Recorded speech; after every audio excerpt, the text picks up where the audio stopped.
Qatar is one of the richest countries in the world.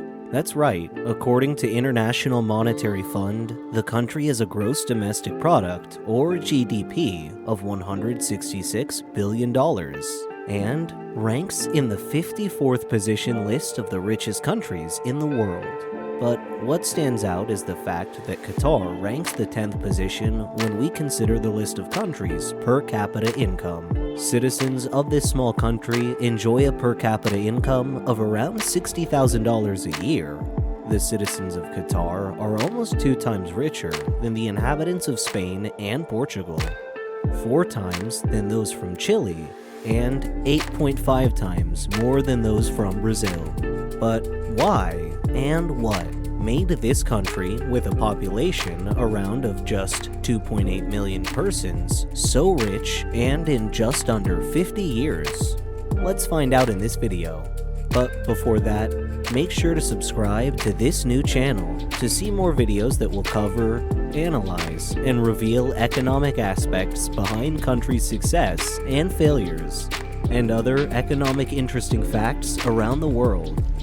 Basically, in just 50 years, Qatar went from a poor fishing country to an oil and gas giant producer with one of the highest per capita income in the world. Located on the Persian Gulf, Qatar is a country with an area of just over 11,000 square kilometers. Just to give you some idea of how small that is, it is nearly 4 times smaller than Switzerland and 8 times than Portugal.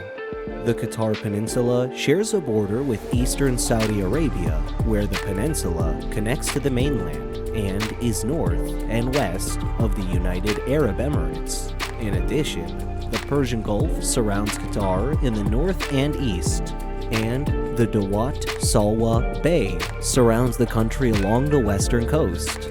Most of Qatar's area is a flat, low-lying desert, with temperatures reaching 50 degrees Celsius. So, how a country with these attributes achieved success? Now that we know a little bit more about Qatar's landscape and location, let's dive into its history, with a rapid passage in its modern history, and more focused on the last 50 years when the real change began. Qatar's modern history remotes back to the 1900s, when the country was occupied by Britain and turned into a British protectorate, a kind of controlled territory.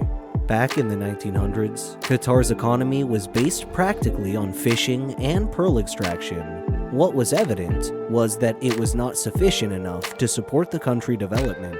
After the introduction of the Japanese cultured pearl on the world market in 1920 and 1930, the industry of pearls from Qatar went into decline, adversely affecting Qatar's economy and magnifying the poverty and misery in the country. In short, one of the country's main sources of survival was hit by a crisis. But also, during this period, on the other hand, things started to change in the country. In 1935, Sheikh Abdullah renewed the Anglo-Qatari Treaty and signed the first oil prospecting agreement with the Anglo-Persian Oil Company. In 1939, first oil reserves were discovered in the Dukan Field on the west coast.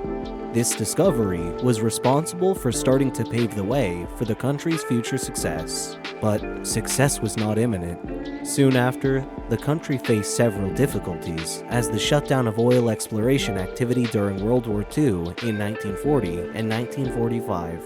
After the end of World War II, the country started making some progress. The situation started to improve during 1950 through 1960, with the consolidation of production and income generation from the oil industry. However, only until the 70s, more specifically the year 1971, did things start to change. This year can be considered one of the most important years in Qatar's history. In this year, 2 major changes took place in the country, and that's when our 50-year progress history begins to explain how Qatar went from a poor country to one of the richest in the world. The first change was in the political field. Sheikh Khalifa bin Hamad Al Thani, the heir apparent and prime minister, terminated the 1916 treaty heralding a new phase in the country's history, with the government taking over the reins of power and declaring Qatar as an independent state. The modern state of Qatar was born on September 3, 1971, when it proclaimed its independence and was not a British protectorate anymore. The second change was in the economic field. In 1971, the world's largest natural gas field, the South Pars/North Dome Gas Condensate Field, more known as the North Field, was discovered off the coast of Qatar. With this discovery, Qatar took another step towards its success and paved another route for the country's future by starting the gas industry. But again, and unfortunately, success is not immediate. At the time, gas was not profitable. You see, at the time, gas could only be transported through gas pipes with high cost, and Qatar was too far away from main countries, consumers as countries from Europe, Asia, and the USA. Besides, Qatar faces several challenges. Despite being an oil producer, Qatar did not benefit significantly from the two worst crises of this period, the 1973 and 1979 oil crises, when oil went from $4 to $40, with its negative consequences for the rest of the world throughout the 80s.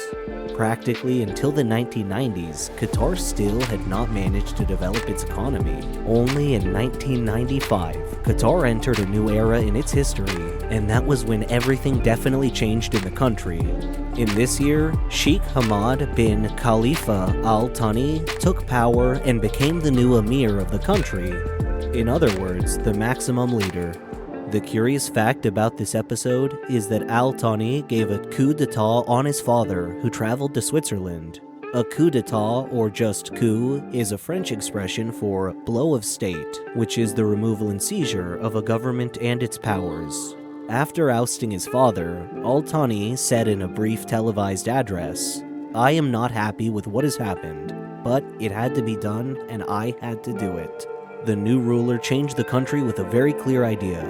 The future of Qatar was gas, and they had to exploit their huge fields with the objective of developing the natural gas industry and make it profitable for Qatar. Did you know that Qatar's reserve of gas are the third largest in the world and estimated to be around 843 trillion cubic feet? Also, did you know that represents about 13% of all the planet's natural gas? So, back at that time, it was an audacious vision of Al Thani, and the Sheikh decided to invest with alliances with some companies as ExxonMobil, Shell, Total, and ConocoPhillips to develop and boost the gas industry, especially the transporting of natural gas through a new method.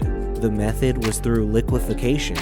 It consists of passing natural gas to its liquid state. In order to do this, the gas is cooled to a temperature of minus 162 degrees Celsius. When turning liquid, the volume and space occupied represent only a fraction of the initial volume. This allows the gas to be transported in large ships, as if it were oil, and could be transported over long distances, and at a much cheaper cost. Because of the investment in this technology and the gas industry, Qatar was able to increase its economy and GDP in approximately 20 times. Today, Qatar is one of the world's largest exporters of natural gas. With this technology, Qatar can export its enormous gas supplies to the rest of the world. Also, the country has managed to have the world's lowest production costs.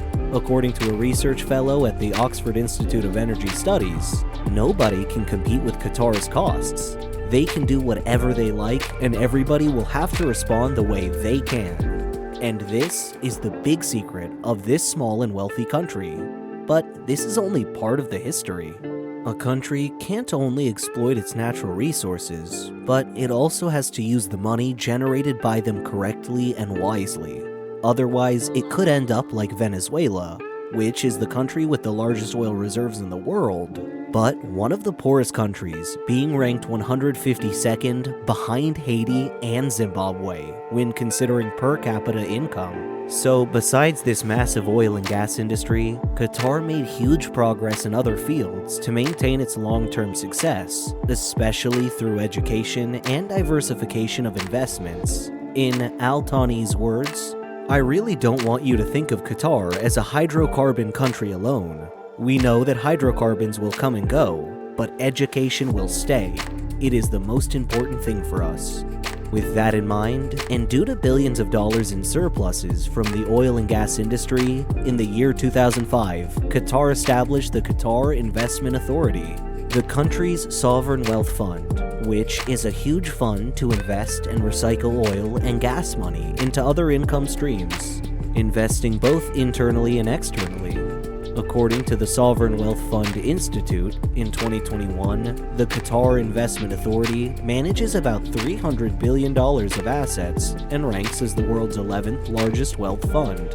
Internally, billions of dollars have been spent on education, researches, financial centers, media, tourism, infrastructure, and other areas. Just to give two examples of how Qatar now pushes its image to the world, Qatar have Al Jazeera, the most important Arabic media company, and Doha, the capital, which is one of the most important cities in the Middle East region, attracting tourists from all over the world.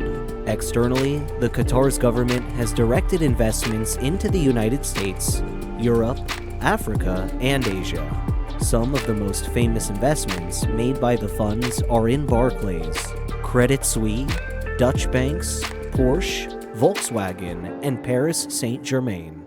An interesting fact is that, according to BBC News, in 2017, Qatar was literally buying England, and that year, it was already considered the biggest holder of property and land in London, even more than the Queen herself. That only proves the success of Qatar and how the country is looking to the future. So, before we end this video, let's recap and summarize everything to make sure you got it on why and what made Qatar one of the richest countries in the world. Qatar used to be a poor country with an economy based practically on fishing and pearl extraction. The discovery of oil, and especially natural gas, allowed Qatar to become an energy-driven country and economy. Today, Qatar's reserves of gas are the third largest in the world, estimated to be around 843 trillion cubic feet. It represents about 13% of all the planet's natural gas. Despite the dominance of oil and natural gas, Qatar made significant gains in strengthening other sectors, investing in education, research, and financial centers, media, tourism, infrastructure, and other areas. There is no doubt that Qatar achieved to be one of the richest countries in the world, primarily due to its vast wealth of natural resources in the oil and natural gas, but also because of the correct destination of the income generated by those sectors. Now that you've learned about Qatar history, help this channel by saying what other country or economic subject you would like us to analyze. Leave your answer in the comments below, and also don't forget to leave a like and subscribe to our channel for new videos where we will cover, analyze, and reveal economic aspects of countries' successes and failures, and other economic interesting facts around the world.